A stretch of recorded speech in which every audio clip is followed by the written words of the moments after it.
नमस्कार, मैं हूं शोभा पाटिल। 12वीं कक्षा में आप सभी का स्वागत है।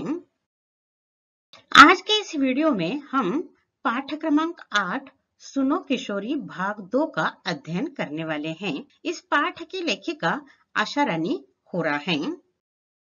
देखिए, आज हम इस पाठ का दूसरा गद्यांश पृष्ठ क्रमांक 42 पर है, इसका अध्ययन करने वाले हैं।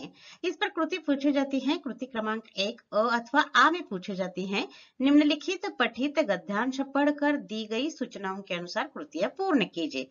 यह 6 अंक के लिए पूछे जाने वाली कृति है।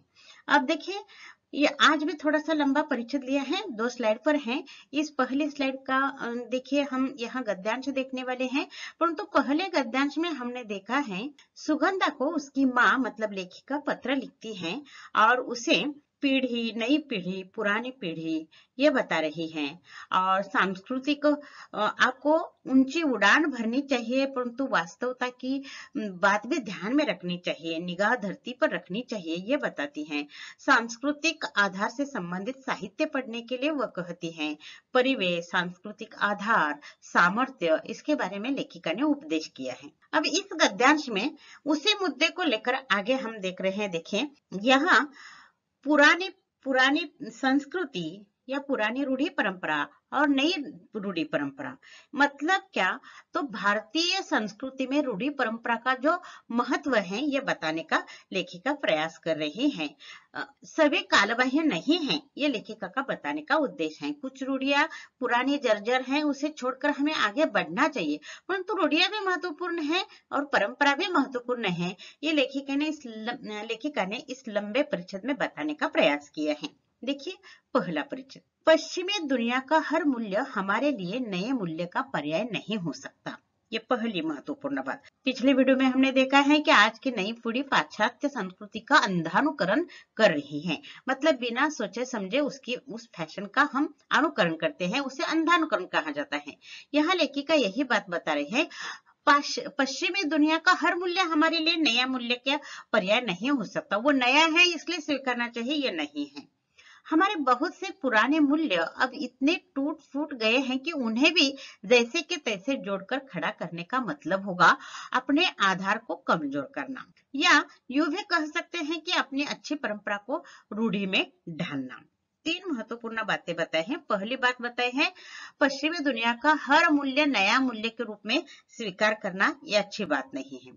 दूसरी बात, हमारी भारतीय संस्कृति की ही कुछ रूढ़ियां इतनी पुराने जर्जर टूटी फूटी हो गई हैं कि उस रूढ़ियों का पालन करना, इसका मतलब हम अपने ही प्रगति के आधार को कमजोर करना है। मतलब सभी रूढ़ियों का पालन करने की जरूरत नहीं है। जो पुरानी हो गई, जर्जर हो गई हैं, कालबाह्य हो गई हैं, उन्हें हमें तोड़ना चाहिए, उन्हें पीछे रखना चाहिए और आगे बढ़ना चाहिए। बहुत सुंदर बात बताए हैं। रूढ़ियों का पालन करना मतलब सभी रूढ़ियों का पालन हम आज नहीं कर बैठते, क्योंकि समय के अनुसार हमें बदलना है, तो पुरानी रूढ़ियां पीछे छोड़ना चाहिए। ये दूसरी बात बताई है। और तीसरी बात, या यूं भी कह सकते हैं कि अपनी अच्छी परंपराओं को रूढ़ी में ढालना। परंतु हमारी भारतीय संस्कृति की कुछ परंपराएं बहुत अच्छी हैं और उन परंपरा को रूढ़ी में ढालना यह भी महत्वपूर्ण है। देखिए, 2 उदाहरण। अतिथि देवो भव। एक जमाना था कि घर आए हुए मेहमानों को हम अतिथि को देवता मानते थे और उसका आदर सत्कार करते थे, परंतु आज मान न मान मैं तेरा मेहमान, इस तरह लोग घर आ टपकते हैं और परिवार वालों को परेशान करते हैं। थोड़ा सा इस काल परंपरा में थोड़ा सा परिवर्तन हो गया है, क्योंकि आज की दुनिया यांत्रिक बन गई है, इतना समय नहीं है मेहमानों को समय देने के लिए। उसी तरह गुरु शिष्य परंपरा हमारे भारत की एक आदर्श प्राचीन और यह परंपरा, इसमें भी कुछ गुरु शिष्य परंपरा में थोड़ी सी दरार आ गई है, यह भी समझ लेना चाहिए। यानी कि मनुष्य को सत्सद विवेक बुद्धि से, सद्बुद्धि से इन परंपरा रूढ़ी के बारे में सोचना चाहिए। जो कालबाह्य है उसे पीछे छोड़ना चाहिए, जो अच्छा है उसे लेकर आगे बढ़ना चाहिए। विविधता में एकता, ये हमारी परंपरा है। देखिए कितनी सुंदर है। हमारा भारत विशाल खंड देश है और इसमें कितनी परंपराएं हैं, कितनी रूढ़ियां हैं, कितने धर्म हैं, परंतु इस विविधता में हम एक है, एकता की भावना है। यह परंपरा बहुत अच्छी है, इसे स्वीकार करना चाहिए। कहने का मतलब यह है, भारत की रूढ़ी और परंपरा पूरी तरह से कालबाह्य नहीं हुई है। कुछ अच्छी हैं उसे स्वीकारना चाहिए और कुछ पुरानी हो गई है उसे छोड़ देना चाहिए। ये लेखिका ने इस परिचय में बताया है। समय के साथ अपना अर्थ खो चुकी या वर्तमान प्रगतिशील समाज को पीछे ले जाने वाली समाज की कोई परंपरा भी रीति नीति रूढ़ी है समय के साथ अनुपयोगी हो गए मूल्यों को छोड़ती और उपयोगी मूल्यों को जोड़ती निरंतर बहती परंपरा है जो रूढ़ी की तरह स्थिर नहीं हो सकती। देखिए, ये एक आपके स्वाध्याय में आकलन कृति के लिए दे रूढ़ी और परंपरा में अंतर स्पष्ट कीजिए, ये बताया है। यही बात यहाँ बताई है। रूढ़ियां क्या होती है? जो पुरानी जर्जर रूढ़ियां हैं समय के साथ अपना अर्थ खो चुकी हैं। ये पहली बात बताई है। समय के साथ वह रूढ़ियां अपना अर्थ खो चुके हैं, मतलब वह रूढ़ियां पुरानी जर्जर हो गई हैं।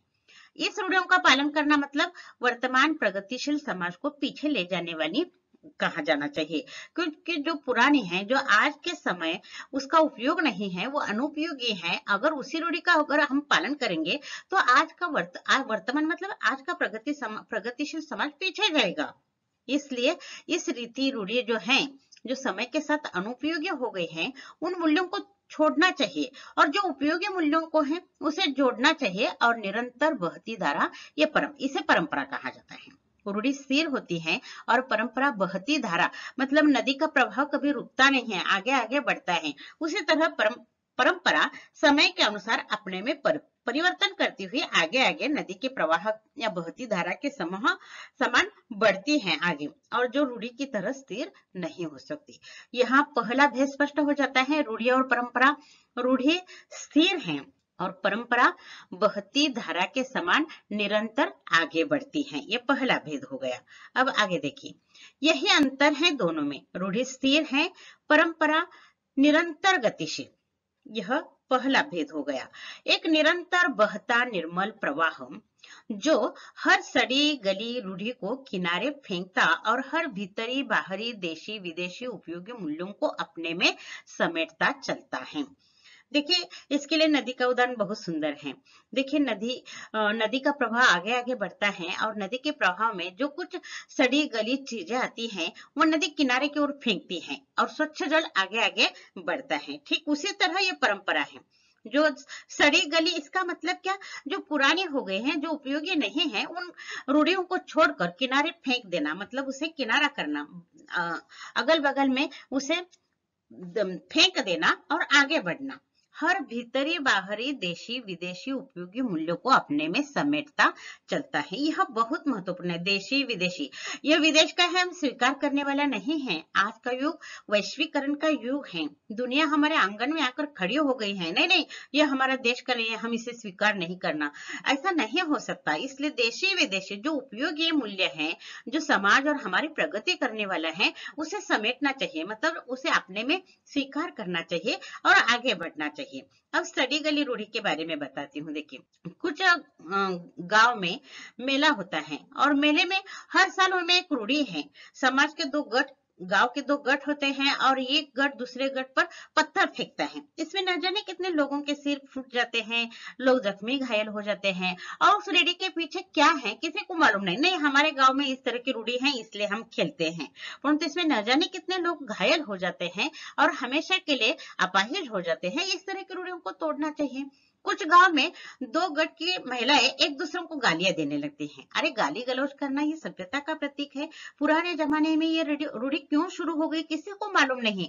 हमारे गांव में इसी तरह की रूढ़ी है इसलिए हम गाली गलौज करते हैं। इस तरह कालबाह्य जो रूढ़ियां हैं उन्हें किनारे फेंकना चाहिए, मतलब पीछे छोड़ना चाहिए। और जो नए मूल्य हैं, जो हमारे समाज की, देश की प्रगति करने वाले मूल्य हैं, उसे परंपरा अपने में समेटती है और आगे चलती है। इसलिए दो बातें महत्वपूर्ण, दो अंतर, रूढ़ी और परंपरा में अंतर स्पष्ट कीजिए। पहला, रूढ़ी स्थिर है, परंपरा निरंतर गतिशील है, ये पहला मुद्दा। दूसरा, रूढ़ी समय के साथ अपना अर्थ खो चुकी है, तो परंपरा देशी विदेशी उपयोगी मूल्यों को अपने में समेटते आगे चलती हैं। पुरानी जर्जर रूढ़ियों को तोड़ती हैं और नए मूल्यों को स्वीकार कर वो आगे बढ़ती हैं। देखकर आपको लिखना है, कोई कठिनाई नहीं है। 2 अंक के लिए, आकलन कृति के लिए ये पूछा जाता है। इसलिए मैंने पहले कहा है कि अपने टूटे फूटे मूल्यों को भरसक जोड़कर खड़ा करने में कोई लाभ नहीं। आज नहीं तो कल वे जर्जर मूल्य भरहरा कर गिरेंगे ही। जितने हम उसमें दबाते हैं उतने ही तेज गति से वे गिर सकता है। इसलिए इन टूटे फूटे मूल्यों को हम जोड़कर नहीं रखना चाहिए। जबरदस्ती से जोड़कर रखने से कोई लाभ नहीं है। वो जर्जर हो गए हैं, उसे छोड़ दीजिए। उसे अगर पकड़ने का प्रयास किया तो वे तेजी से गिरेंगे। इसके लिए भी उदाहरण दिया जा सकता है कि एक जमाना था स्त्री को घर के बाहर नहीं छोड़ा जाता था। आज ऐसा नहीं है। स्त्री पुरुष समानता है। स्त्री समाज का नेतृत्व करती है। स्त्री समाज में जाकर एक आदर्श नागरिक के रूप में कार्य कर रहे हैं। अगर किसी सास ने कहा मेरी बहू समाज में नहीं जाएगी, तो यह संभव नहीं है। कब तक वह दब कर रहेगी? एक दिन उसके मन में विद्रोह हो जाएगा और वह घर से बाहर आ जाएगी। इसलिए समय के अनुसार हमें परिवर्तन समझ लेना चाहिए और पुरानी रूढ़ियों को तोड़ देना चाहिए, पीछे छोड़ना चाहिए और हमें परंपरा समय के अनुसार उसमें परिवर्तन करना चाहिए। यही बात लेखिका ने अलग ढंग से बताई है। इसी तरह पश्चिमी मूल्य भी हमारी धरती के अनुकूल नहीं है। जो क्यों यहाँ नहीं उगाए जा सकते। उगाएंगे तो वे पौधे फलीभूत नहीं होंगे तो जल्दी जड़ जाएंगे। वे फल हमारे किसी काम के नहीं होंगे। यह प्रतीकात्मक ढंग से कहा है कि विदेश की सभी चीजें अच्छी हैं, ऐसी भी बात नहीं है। लेखिका ने हमें सतर्क किया है, नया मूल्य मतलब पश्चिमी मूल्य हमारे लिए सभी अनुकूल हैं, ऐसी बात नहीं है। क्योंकि उसी तरह के मूल्य का हमने स्वीकार किया, जैसे ज्यों के त्यों यहाँ नहीं उगाए जा सकते। इसका मतलब क्या है? वे संस्कार, वे मूल्य हमारे भारतीय संस्कृति में ज्यों के त्यों हम उतार नहीं सकते हैं। अगर हमें उतारने का प्रयास किया तो वो ठीक ढंग से हम प्रस्तुत नहीं करेंगे। अगर करने का प्रयास किया तो हम उसमें सफल नहीं होंगे। ये फल के उदाहरण के माध्यम से बताया है। वहां से बीज लाया, हमने उगाने का प्रयास किया, नहीं उगाया। अगर उगाए तो भी वो पौधे ठीक ढंग से फलीभूत नहीं होंगे। अगर फल आ भी गया तो पक्व होने के पहले ही झड़ जाएगा। कहने का मतलब यह है, यहाँ धरती के अनुकूल नहीं है। ये जो मूल्य है या बीज है, वहां से यहाँ पौधा बनाना, फल बनाना, झड़ना, इसका मतलब यह है सभी पश्चिमी मूल्य नए हैं, अच्छे हैं, ऐसी बात नहीं है। हमारी धरती मतलब हमारी भारतीय संस्कृति, हम जहाँ पल बढ़ रहे हैं, यहाँ वो उपयोगी है या नहीं, ये परख कर देखना चाहिए। यह भी पहले बताया है लेखिका ने। और यहाँ लेखिका बता रही है कि पश्चिमी मूल्य भी जो हमारी धरती के अनुकूल नहीं है, जो कि त्यों यहाँ नहीं उगाए जा सकते, क्योंकि वे हमारे धरती में फलीभूत नहीं होंगे। कारण लिखने के लिए यह बताया है कि विदेशी मूल्य भारतीय संस्कृति में फलीभूत नहीं होंगे। क्यों? क्योंकि हमारे धरती के वे अनुकूल नहीं है, जो कि त्यों यहाँ नहीं उगाए जा सकते हैं। ये बात ध्यान में रखिए। कारण लिखे के लिए इस परिचय पर पूछा जाता है। आगे देखिए, मुझे लगता है पत्र का यह अंश आज तुम्हारे लिए कुछ भारी हो गया।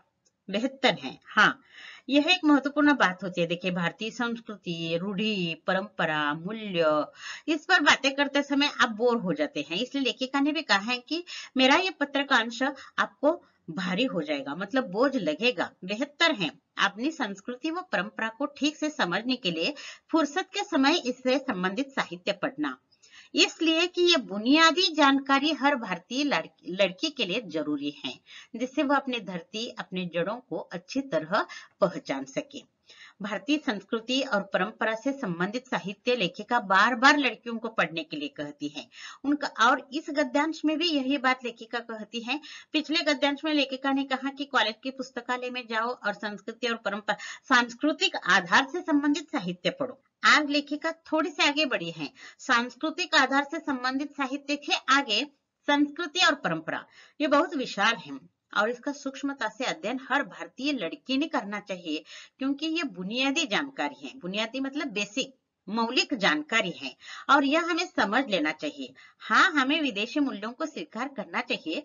इसके पहले हमारी भारतीय संस्कृति और परंपरा में क्या है, उसका आधार क्या है, उसका बेसिक ज्ञान क्या है, यह हमें मालूम होना चाहिए। इसलिए हर भारतीय लड़की को अपनी परंपरा और संस्कृति से संबंधित साहित्य पढ़ना चाहिए। फिर एक बार यह कारण लिखिए के लिए मैंने दिया है, क्योंकि वहां सांस्कृतिक आधार से संबंधित साहित्य था। यहाँ अपनी संस्कृति व परंपरा से संबंधित साहित्य पढ़ना चाहिए, क्योंकि ये बुनियादी जानकारी हर भारतीय लड़की के लिए जरूरी है, आवश्यक है। इसलिए हर लड़की को अपनी धरती मतलब हमारी संस्कृति, हमारी मातृभूमि और उसकी जड़ें, जड़ें मतलब मूल ज्ञान क्या है, इसकी अच्छी तरह से पहचानने के लिए। हाँ, जबरदस्ती नहीं है, फुर्सत का समय। फुर्सत मतलब जब आपके पास टाइम है, समय है और उस समय दूसरा कोई काम नहीं है, खाली समय में आप इसे जरूर पढ़िए, ये लेखिका ने यहाँ बताया है। यहाँ तुम्हारी सहेली रचना के संदर्भ में एक प्रसंग, इसलिए कि वह इस सीमा रेखा को नहीं समझ पा रही, इसलिए लेखिका कहती है रचना कॉलेज के प्रथम वर्ष में ही प्यार करती है और शादी का निर्णय लेती है। यह अभी अनुभवहीन है, अब स्वयं के पैरों पर खड़ी नहीं है। रचना का ये निर्णय जो है इसलिए है कि उन्होंने भारतीय संस्कृति और परंपरा को ठीक ढंग से पढ़ा नहीं है। उसकी जड़, हमारी धरती, हमारी संस्कृति को वो समझ नहीं पाई है। उन्होंने पाश्चात्य संस्कृति का अंधानुकरण किया है और जल्दी जल्दी निर्णय लिया है। इसमें गलती हो सकती है, असफलता आ सकती है। इसलिए लेखिका ने सुगंधा की यह सहेली रचना के बारे में यह बात यहाँ बताई है। एक रचना का ही संघर्ष नहीं है, यह एक पूरी पीढ़ी का संघर्ष है। यहाँ केवल रचना उदाहरण के लिए दी है। हर कॉलेज में, हर कक्षा में रचना होती है। ऐसी इस तरह का निर्णय लेने वाली लड़कियां होती हैं। वह एक पीढ़ी, लड़के भी होते हैं, बात ऐसी नहीं है। रचना जिस पर प्यार करती है वो प्रेमी भी उसी आयु का है, उसने भी जल्दी ही निर्णय लिया है। इसलिए किशोर हो या किशोरी, एक पीढ़ी का ये संघर्ष है कि मुझे ये करना चाहिए या नहीं, मैं जो कर रही हूँ ये गलत है या सही है, ये छिप कर कार्य कर रही हूँ ये क्या ठीक है। इस तरह का संघर्ष हर युवक युवती के मन में होता है। लेखिका ने उनके इस मन के अंतर्द्वंद को, संघर्ष को दूर करने का प्रयास किया है। कहा है इस तरह का निर्णय लेने के पहले भारतीय संस्कृति और परंपरा से संबंधित साहित्य को एक बार ध्यान से उसे पढ़ो, उसका बेसिक ज्ञान ले लो और बाद में निर्णय ले लो। क्योंकि हर जो चीज दिखाई देती है वो अच्छी होती है, नई है इसलिए अच्छी होती है, ऐसे नहीं है। ये लेखिका यहाँ समझाने का प्रयास करती है। नई पीढ़ी पुराने मूल्यों को तो काट फेंकना चाहती है, पर नए मूल्यों के नाम पर केवल पश्चिमी मूल्यों को ही जानती पहचानती है। ये बहुत दुख की बात है। पुराने मूल्यों को वो काट कर फेंकना चाहती है, ठीक है, परंतु नए मूल्यों को लेने के लिए केवल उसके सामने एक ही पर्याय है, पश्चिमी मूल्य सबसे अच्छे हैं और वो फैशनेबल हैं, इसलिए हम उसे वो जानती हैं, पहचानती हैं, स्वीकार करने का प्रयास करती हैं, परंतु उनके बीच तुलना नहीं करती। ये क्यों स्वीकार करना चाहिए, सही है या गलत है, ये नहीं, हम अंधानुकरण करते हैं। इस पर दो कृतियां निकलती हैं, देखिए। पुराने मूल्यों को काट फेंकना चाहती हैं कौन, नई पीढ़ी, और नए मूल्यों के नाम पर केवल पश्चिमी मूल्यों को ही जानती पहचानती है कौन, नई पीढ़ी। देखिए उलट पलट कर उत्तर दिए हैं और इस तरह ये लिखिए, कारण लिखिए अथवा तालिका पूर्ण कीजिए। मैं ये 4 महत्वपूर्ण मुद्दे इसलिए दे रही हूँ, किसी भी तरह की कृति आ जाए आपके पास ये उत्तर होना चाहिए। 4 महत्वपूर्ण मुद्दे आपको इस गद्यांश में मालूम होने चाहिए। कहें उधार लिए मूल्यों से काम चला लेना चाहती है। नए मूल्यों के निर्माण का दमखम अभी उसमें नहीं आया है।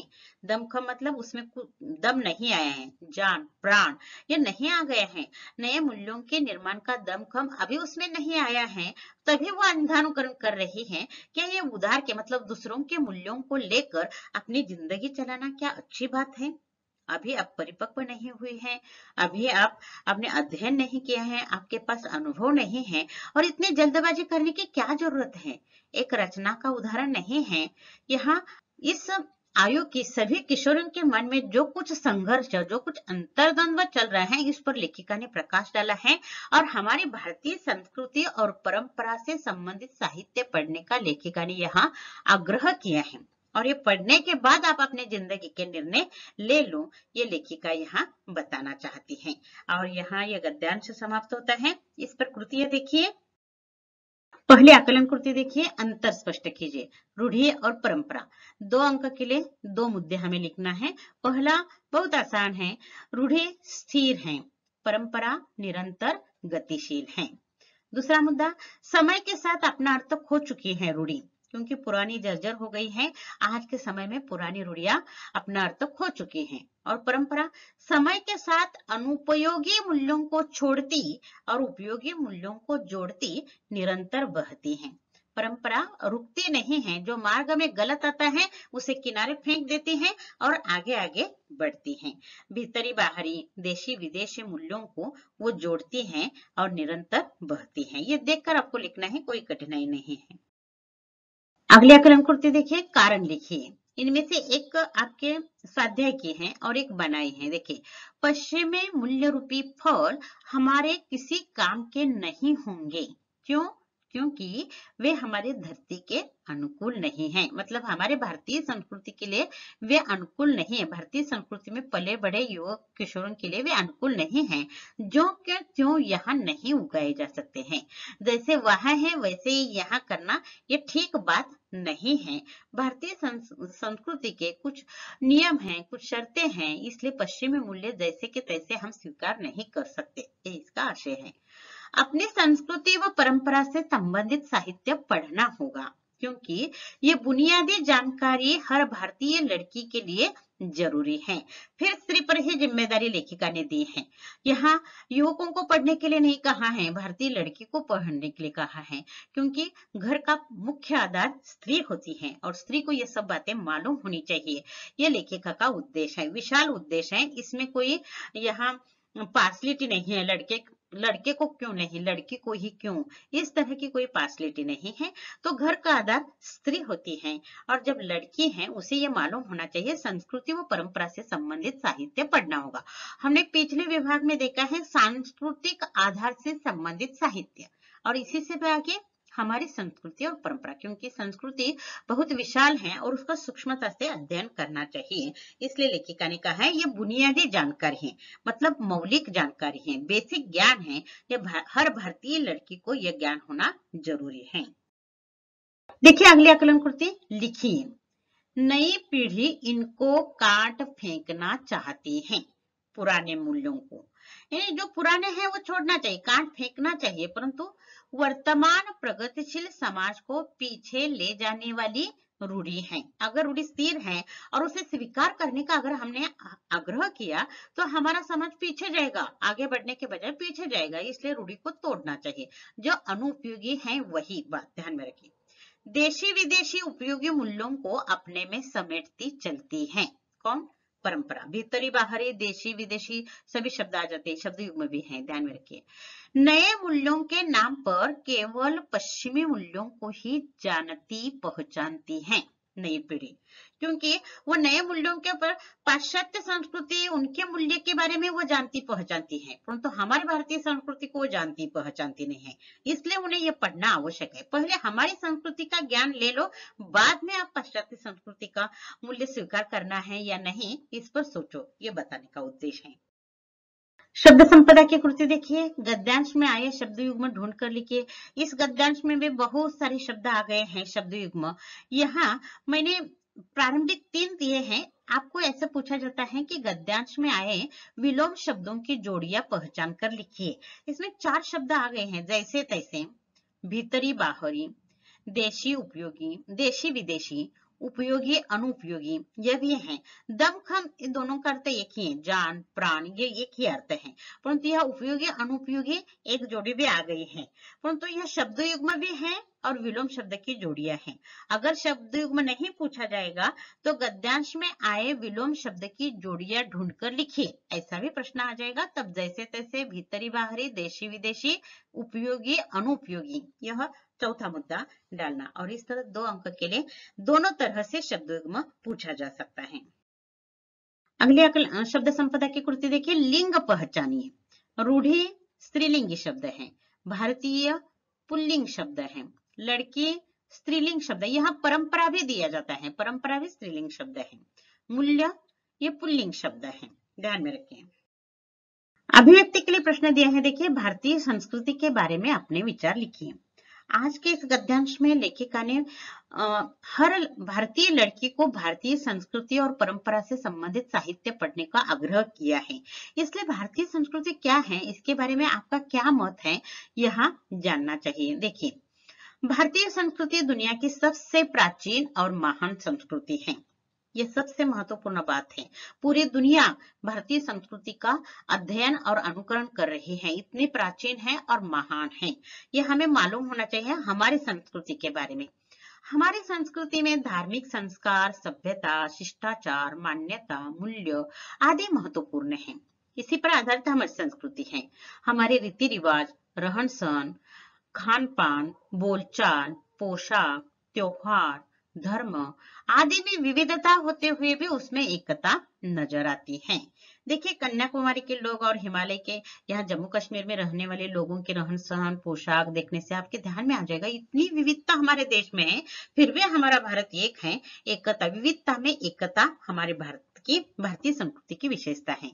भारतीय संस्कृति हमें अच्छा व्यवहार करना, बड़ों का आदर करना, गरीब तथा असहाय लोगों की मदद करना, परोपकार करना सिखाती है।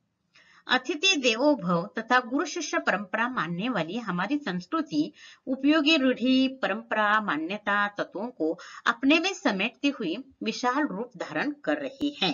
सीमित नहीं है, संकुचित नहीं है हमारी संस्कृति। जो कुछ अन्य देशों का नया है वह हम स्वीकार करते हैं और हमारी परंपरा विशाल करके हम आगे बढ़ते हैं।